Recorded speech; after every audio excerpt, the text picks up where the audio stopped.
నమస్తే, welcome to red TV. మనతో పాటు BJP official spokes person Rachana Reddy గారు, అడ్వకేట్ గారు ఉన్నారు. ఒకసారి మాడే ప్రయత్నిద్దాం. మేడం నమస్కారం. మేడం నమస్కారం అండి కుమార్ గారు. మేడం, ఇప్పుడు మనం చూసుకుంటే ట్రంప్ గారు మనకు వచ్చేసి 50% పన్ను విధించారు. సో మోడీ గారు ఎలా చూసుకోబోతున్నారు ఈ విషయాన్ని? మన భారతదేశానికి ఏమన్నా ముప్పు ఉందా, నష్టం వచ్చే వరకు ఏమన్నా ఉండబోతుందా టెక్స్టైల్స్ పరంగా? అందరికీ నమస్కారం అండి. అయితే ఇక్కడ భారతదేశం మన టారిఫ్ వార్ చూస్తే భారతదేశానికి యునైటెడ్ స్టేట్స్ అవసరం కన్నా ఎక్కువ యునైటెడ్ స్టేట్స్ కి భారతదేశం అవసరం ఎంతగానో ఎక్కువ ఉంది. ఎందుకంటే మనకు అంటే వాళ్ళ ప్రొడక్షన్ మ్యానుఫ్యాక్చరింగ్ సెక్టర్ లాస్ట్ 15-20 ఏళ్ల నుంచి అక్కడి నుంచి వెళ్ళిపోయింది. ప్లస్ ఐటీ సర్వీసెస్ అయినా, సర్వీసెస్ బేస్డ్ ఇండస్ట్రీ అయినా, ఇన్ఫర్మేషన్ టెక్నాలజీ, ఏఐ, ఇంకా కట్టింగ్ ఎడ్జ్ టెక్నాలజీలన్నీ యునైటెడ్ స్టేట్సే ప్రాధాన్యంగా ఇప్పుడు ప్రపంచంలో లేవు. సో ఇప్పుడు ట్రంప్ ఎంత మొత్తము అందరూ నా దగ్గరకు వచ్చేసేయాలి, లేకపోతే నేను మొత్తము ప్రపంచాన్ని శాసించేసేయాలని అనుకున్నా, అది ఇట్ ఈస్ అన్ ఇంపాసిబిలిటీ. ఎందుకంటే కోల్డ్ వార్ అప్పుడు ఒక యూనిట్ పోలార్ అంటే 2 సూపర్ పవర్లు ఉన్నాయి, యుఎస్ఏ ఇంకా రష్యా, ఇంకా ఇద్దరు కొట్టుకుంటున్నారు. ప్రపంచ దేశాలని ఇక్కడనన్నా అక్కడనన్నా ఉండాలని అన్నారు. ఆ టైంలోనే మనము నాన్ అలైన్మెంట్ పాలసీ కింద మనము లీడ్ చేస్తూ ఎంతో మంది సౌత్ ఏషియన్ కంట్రీస్ అందరూ ఈ నాన్ అలైన్మెంట్ పాలసీకి భాగంగా అమెరికాతోని రష్యాతోని మంచి రిలేషన్షిప్స్ ఉంచుకున్నాయి. అయితే మనకు ఎప్పుడైనా అమెరికాతోని అంటే అటు ఇటు ఉండే రిలేషన్షిప్సే ఉండే.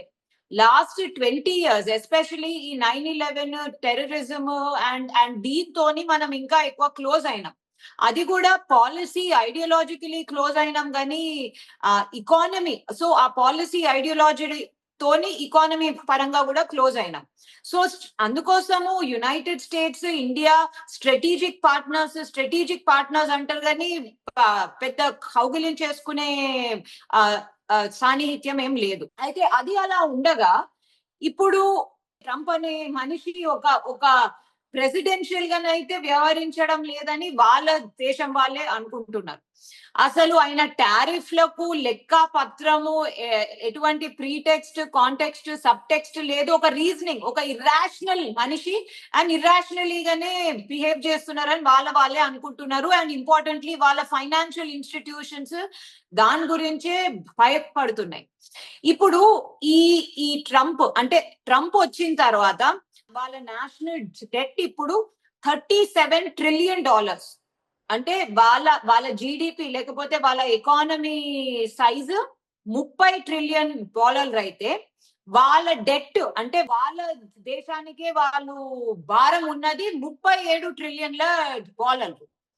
దాని తర్వాత పోయిన నెలనే ట్రంప్ ఒక బిగ్ బ్యూటిఫుల్ బిల్ అని చెప్పేసి ట్యాక్సులు బాగా, అంటే ట్యాక్స్ పర్సంటేజ్, ఇంట్రెస్ట్ పర్సంటేజ్ చాలా తక్కువ చేసేసి వాళ్ళ దేశానికి ఇంకో $3.5 trillion మోత వేసేసిండు. సో ఇప్పుడు American economy $37 trillion plus $3.5 trillion ఉన్నాయి. సో వాళ్ళ ఉన్న ఎకానమీ $30 trillion అయితే వాళ్ళు ఇంకా $10 trillion డెఫిసిట్ లా ఉన్నారు. సో ఇట్ ఈస్ అంటే America's financial situation is a ticking time bomb. భారతదేశం ఆ టిక్కింగ్ టైం బాంబ్ చుట్టుముట్టు ఉండాలని అనుకుంటలేదు. అందుకనే భారతదేశం సెపరేట్ గా, ఇండిపెండెంట్ గా వాళ్ళ ఎకనామిక్ కోర్స్ ని ఇది చేసుకుంటుంది. మీరు ఒకటి గమనించినట్టయితే 2008లో అమెరికన్ ట్రిగర్డ్ రెసెషన్ వచ్చింది. 2008 ఒబామా టైంలో. ఆ 2008 ఒబామా టైంలో వచ్చిన అమెరికన్ ట్రిగర్డ్ రిసెషన్ అంటే ఈ ఎక్స్ట్రీమ్ ఇంట్రెస్ట్ రేట్స్ ఇవంతా ఈ సడన్ గా ఎకానమీ పడిపోయినది. అండ్ అమెరికన్ ట్రిగర్డ్ రిసెషన్ తోని అమెరికా ఖచ్చితంగా యూరోప్, ఎందుకంటే అమెరికా ఏం చెప్తుందో అది వాళ్ళు ఎటువంటి రీజనబుల్నెస్ ని చూడకుండా వాళ్ళు దాన్ని ఫాలో అయిపోతారు. ఇప్పుడు కూడా అదే అయింది.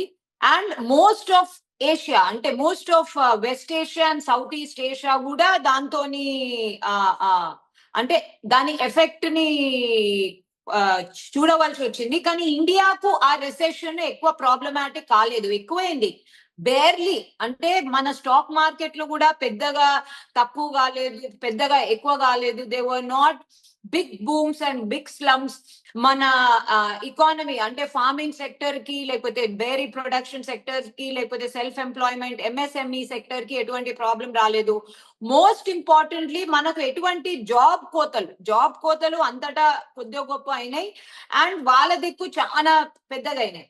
జాబ్ కోతలు గిట్లా ఏం లేకుండే, అండ్ ఎకానమీ ఒక డీసెంట్ ట్రాజెక్టరీ మీదనే ఉండే. అండ్ లాస్ట్ 15 years లోనైతే అది ఎక్కడికో వెళ్ళిపోయింది ఇండియన్ ఎకానమీ.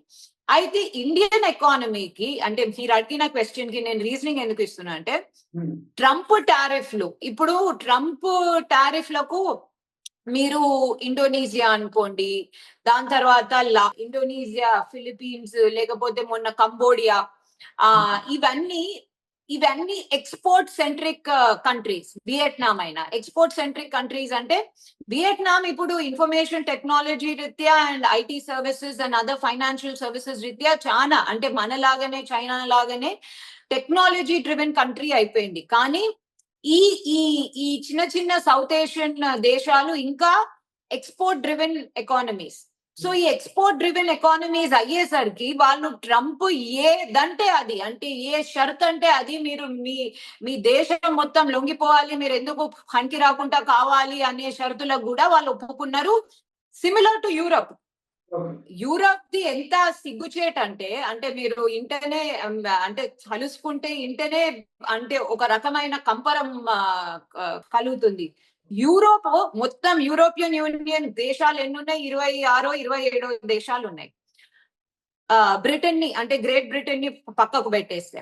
సో ఈ 26 27 దేశాలు దేనికి ఒప్పుకునేది తెలుసా? మేము మా దేశాల నుంచి మీకు పంపించే గూడ్స్ కి మేము 15% టారిఫ్లు కడతాము, కానీ మీ దగ్గర నుంచి మాకు వచ్చే గుడ్స్ అంతా పారాఖూన్ మాఫ్, జీరో, ఏమీ లేదు. అంటే American goods can assault the economies of European countries or the other countries. కానీ అమెరికా మీద రిటాలియేటరీ టారిఫ్ లేకపోతే రిటాలియేటరీ ఎందుకు reciprocal tariffs ఉండొద్దట.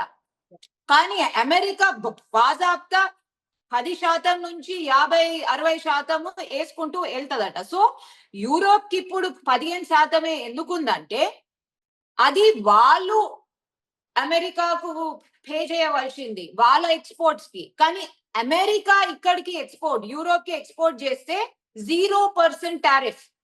It is a completely shameless, embarrassing capitulation అన్నమాట. అంటే కంప్లీట్ గా మా దేశాలను ఎక్స్పోర్ట్లను మీరు ఇది చేసుకోండి అని అన్నట్టుంది.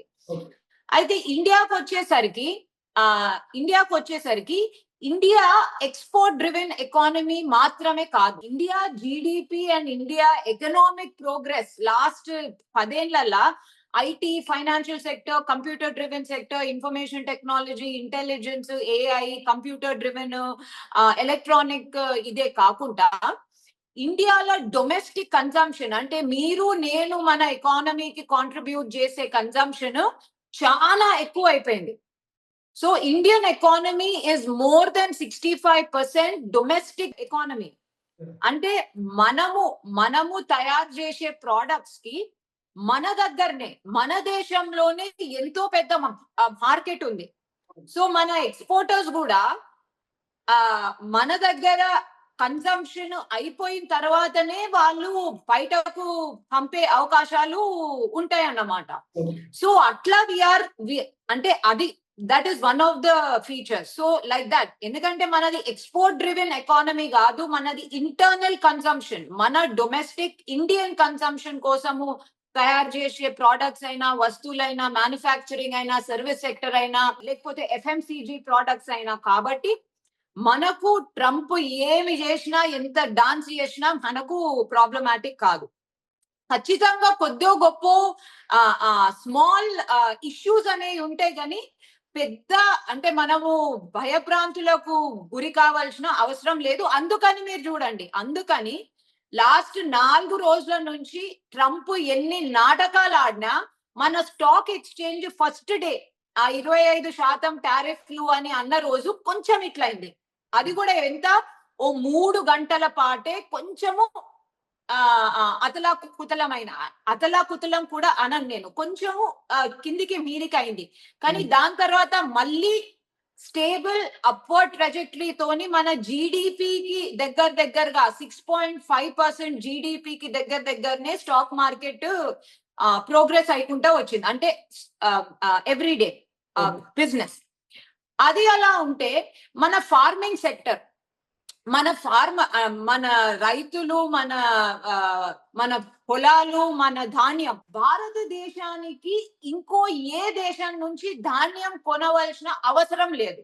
ఒకటి, మనము ఎక్సెస్ లో ప్రొడ్యూస్ చేస్తాము. మనము మన వరితో పాటు మన wheat production and wheat sale to other countries is very high. ఇప్పుడు మొన్న యుక్రెయిన్ వార్ లో Ukraine is one of the highest wheat producers and exporters. So ఈ వార్ తోని ప్రాబ్లం వచ్చినప్పుడు మనము వెస్టర్న్ ఏషియన్ కంట్రీస్ కి, ఈజిప్ట్ అయినా జార్డన్ అయినా, ఈ దేశాలకు మనము వీట్ ప్రొడ్యూస్ చేసినాం. సో ధాన్యాల భండారం అంటే భారతదేశంలో ఎంతో ఎక్కువ ఉంది. రైస్ అయినా, వీట్ అయినా, ఎవ్రీ అదర్ కమోడిటీ. మనం జస్ట్ కెనడా నుంచి పల్సెస్ అంటే పప్పులు ఇది చేసుకుంటాం. సో మనకు బయట నుంచి ఫార్మ్ ప్రొడక్ట్స్ ఇంపోర్ట్ చేసుకునే అవసరం లేదు. అవసరాన్ని పక్కకు పెడితే వాళ్ళ జిఎంఓ జెనెటికలీ మోడిఫైడ్ సీడ్స్ గిట్లా మన ఫార్మ్ దీంట్లోకి వచ్చేస్తే మన ధాన్యాలు కంప్లీట్ గా చచ్చిపోతాయి అన్నమాట. సో చచ్చిపోతాయి అంటే ఆ జెనెటికలీ మోడిఫైడ్ ఇవి సీడ్స్ మనకు ఎంతకు అవసరమైతే అసలుకే లేదు.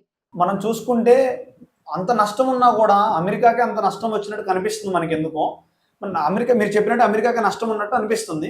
అయినా కూడా 50% టారిఫ్ ఎందుకు పెట్టినట్టు, మరి ఏ ఉద్దేశంతో పెట్టారు ట్రంప్? ఎందుకంటే ట్రంప్ రియాలిటీలో బతకడు కదా. ఇప్పుడు మనకు జెనెటికలీ మోడిఫైడ్ సీడ్స్, మాకు మీ ధాన్యము అవసరం లేదు, మేము జెనెటికలీ మోడిఫైడ్ సీడ్స్ ని రానిస్తే మీ కంపెనీలు మా రైతులను నాశనం చేసేస్తాయి అని చెప్పేసి రానిస్తలేదు. డైరీ అంటే ఈ పాల గొడవ మీరు వినాలి. డైరీ, పాల ప్రోడక్ట్స్ మీకు తెలుసో లేదో, ఇది ప్రేక్షకులో ఖచ్చితంగా తెలవాలి. భారతదేశము ప్రపంచంలో 25% కన్నా ఎక్కువ పాలు అండ్ పాల ప్రోడక్ట్స్ ఇంకో దేశాలకు ఎక్స్పోర్ట్ చేస్తుంది. 25 అంటే ఒక 100% అనుకుంటే దాంట్లో we're 1/4% of the world's exports of milk and milk products. మళ్ళీ మాకు మీ పాలు మీవి ఎందుకు అవసరం చెప్పండి? అంటే like what is the point? మన ఇండస్ట్రీని, మన డొమెస్టిక్ ఇండస్ట్రీని చంపుకోవడం తప్ప దీంతో ఇంకేం వచ్చేది లేదు. అండ్ అదే కావాలి ట్రంప్ కి. ట్రంప్ ఇష్యూ మొత్తము ఈ పాలు డైరీనే కాదు. ట్రంప్ ఇష్యూ ఏంటి? బ్రిక్స్ దేశాలు, ఈ ఆయిల్, రష్యన్ ఆయిలే కాదు. ట్రంప్స్ ఇష్యూ ఇస్ బ్రిక్స్ దేశాలు అందరూ కలిసి ఉన్నాయి. బ్రిక్స్ దేశాలు బ్రెజిల్, ఇండియా, రష్యా, చైనా, ఉట్టి ఇవి ఇంకా ప్లస్ మొన్న జాయిన్ అయిన ఇరాన్, ఈజిప్ట్, ఇంకో ఈ దేశాలు కలిస్తే మనం ఇంచుమించు 35% కన్నా ఎక్కువ ఉన్నాం వరల్డ్ పాపులేషన్ లా. సో ఈ బ్రిక్స్ దేశాలు డాలర్ నుంచి దూరం వెళ్ళిపోతున్నాయి. They are changing the currency of transaction, they are introducing a fresh transaction system. లేకపోతే ఇంటర్నేషనల్ ట్రాన్సాక్షన్ డాలర్స్ లో జరిగేది స్విఫ్ట్ మెకానిజం ద్వారా డాలర్ లో జరిగే ట్రాన్సాక్షన్ కాస్త పక్కకు జరిగిపోతే, డాలర్ విలువ పక్కకు జరిగిపోతే ఎవరు అమెరికాని ఇక గుర్తించి రెస్పెక్ట్ చేసే వాళ్ళు ఉండరు, తక్కువైపోతారని ట్రంప్ డెస్పరేషన్, ఫ్రస్ట్రేషన్. ట్రంప్ ఏంటంటే ఇంకా ట్రంప్ 19 అంటే పోస్ట్ వరల్డ్ వార్ 2 అమెరికా ఎంత పెద్ద దేశం ఉండేనో ఇంకా అదే మెంటల్ డైనామిక్స్ లో ఉన్నాడు. ఇప్పుడు అమెరికా ఒక country in decline, it is just there. ఇంకో దేశం, అన్ని దేశాల లాంటిది ఇంకో దేశము, another sovereign country. It cannot dictate terms to every other country అనేది ట్రంప్ కి మెల్లమెల్లంగా ఇప్పుడు అర్థమవుతుంది. ఎందుకంటే బాధ పడేది టారిఫ్లతోని మన ఎక్స్పోర్ట్స్ కి కూడా కొద్దిగా గొప్ప ప్రాబ్లం వస్తుందని బాగా బాధపడేది, ఇన్ఫ్లేషన్ తోని బాధపడేది వాళ్ళ అమెరికన్ సిటిజన్స్, వాళ్ళ అమెరికన్ హౌస్ హోల్డ్స్. ఇప్పుడు డాలర్ మొత్తానికి కంప్లీట్ గా మీద నుంచి కిందికి పడి మోర్ దెన్ 25% డీవాల్యూ అయ్యే అవకాశాలు ఉన్నాయి ఇప్పుడు. ఎందుకంటే మన దేశమే కాదు, ఇంకో దేశాల మీద కూడా. So Trump does not live in reality. Trump does not have an intellectual capability to understand the reality of America's situation or America's economic situation. So India అందుకోసమని మోడీ గారు, నరేంద్ర మోడీ గారు నిన్న అంత గట్టిగా నేను మన రైతులను, మన పశువులను చూసుకునే వాళ్ళను, అంటే డైరీ ఫార్మర్స్ ని, ఇంకా ఫిషర్మెన్, మన మచ్వారే, మన చేపలు పట్టే వాళ్ళను, నేను వాళ్ళను వదలను అని చెప్పేసి అంత ధీమాగా ఎందుకన్నారంటే, మనం ఆల్రెడీ ఇతను వచ్చినప్పుడు ఈ పిచ్చి కాస్త ఎక్కువ ముదురుతుంది అని చెప్పేసి మనము మన జాగ్రత్తలు కడుకుంటూ వచ్చినాం. సో వాళ్ళు ఇంకోటి, ఇండియా నుంచి వెళ్ళే copper, America consumes more than 80% of India's copper. దాని మీద ఎటువంటి టారిఫ్ లేదు, ఎందుకంటే వాళ్ళకి ఎంతో అవసరం అది. ఇంకా అవసరం కాపర్. అల్యూమినియం నుంచి ఎటువంటి టారిఫ్ లేదు. మన pharmaceuticals, India is the generic drugs factory and the vaccine king of the world. Vaccine, more than 70% of the world's vaccines are prepared in India and exported abroad. So Trump ki inko option లేదు.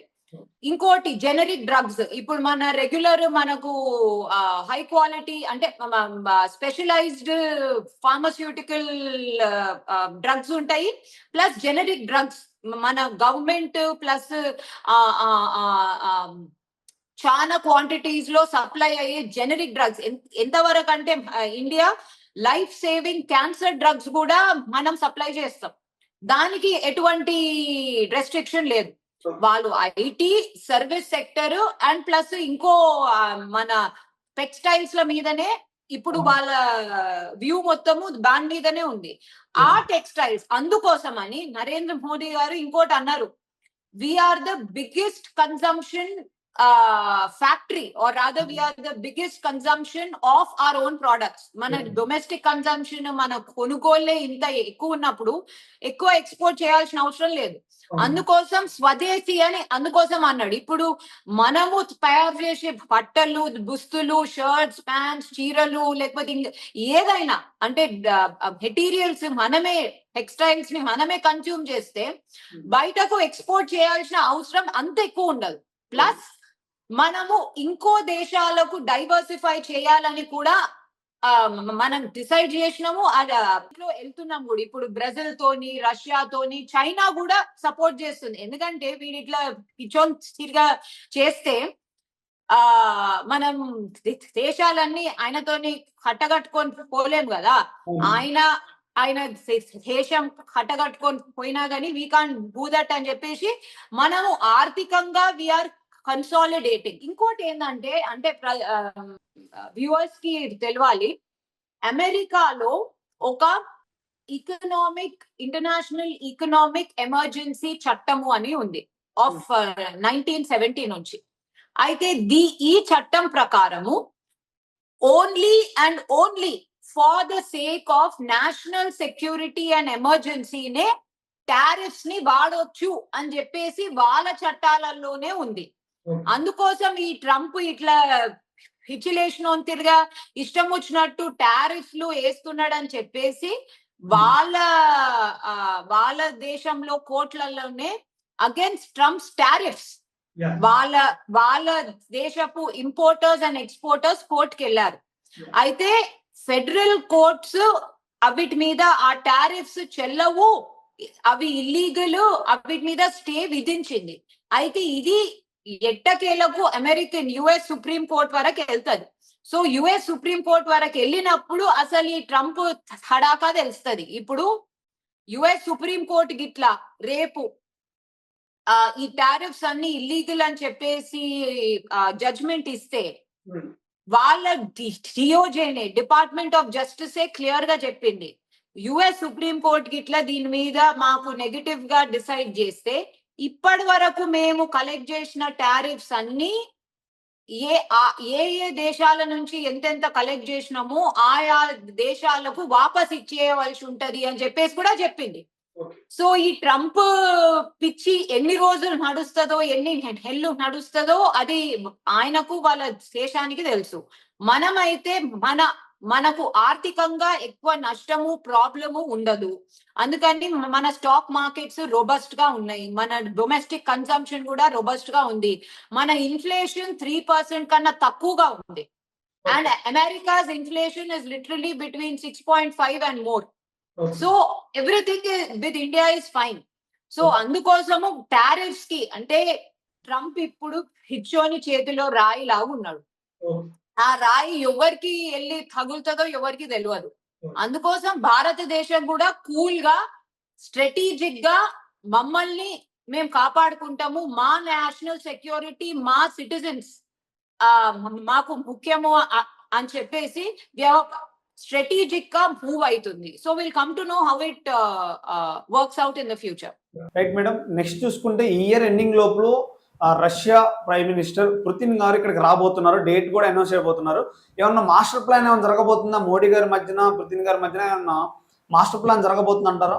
ఖచ్చితంగానండి. ఎందుకంటే మీకు ఇప్పుడే చెప్పినాను, పిచ్చోని చేతిలో రాయి ఉన్నప్పుడు ఇంకో అంటే ఆ రాయి ఎవరికి సరిగ్గా కాకుండా మనం కన్సాలిడేట్ కావాలి. సో ట్రంప్ ఈ టారిఫ్లతోని భయపెడుతుంది ఎందుకు?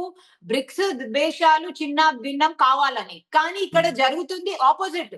బ్రిక్స్ దేశాలు ఇంకా దృఢంగా గట్టిగా మేము వీని కొట్లాడతాము అని చెప్పేసి అందరూ, అంటే బ్రెజిల్ మీద 50% ఉంది, ఇప్పుడు ఇండియా మీద 50%, చైనా మీద 30%, అండ్ రష్యానైతే శాంక్షన్డ్ దేశమే.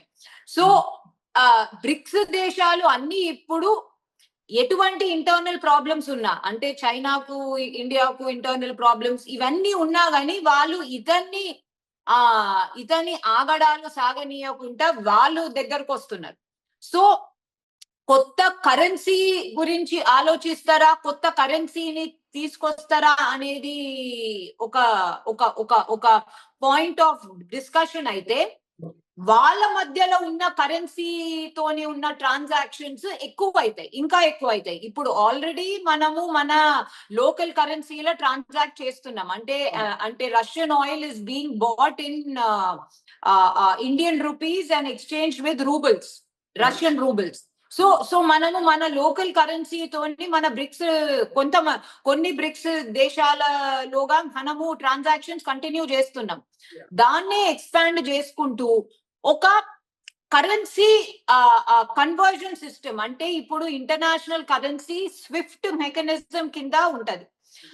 ఆ స్విఫ్ట్ మెకానిజం ని పక్కకు పెట్టేసి, ఎందుకంటే ఇప్పుడు రష్యా వాళ్ళు శాంక్షన్స్ ఇంపోజ్ చేసిండ్రు కాబట్టి రష్యాకు స్విఫ్ట్ మెకానిజం కి ఎటువంటి ఇది ఉండదు అన్నమాట. అంటే it does not have access to the international conversion mechanism of Swift.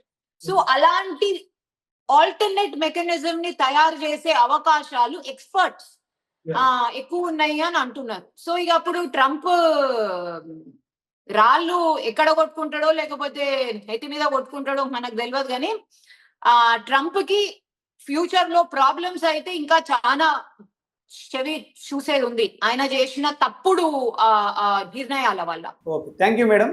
Thank you so much. Thank you.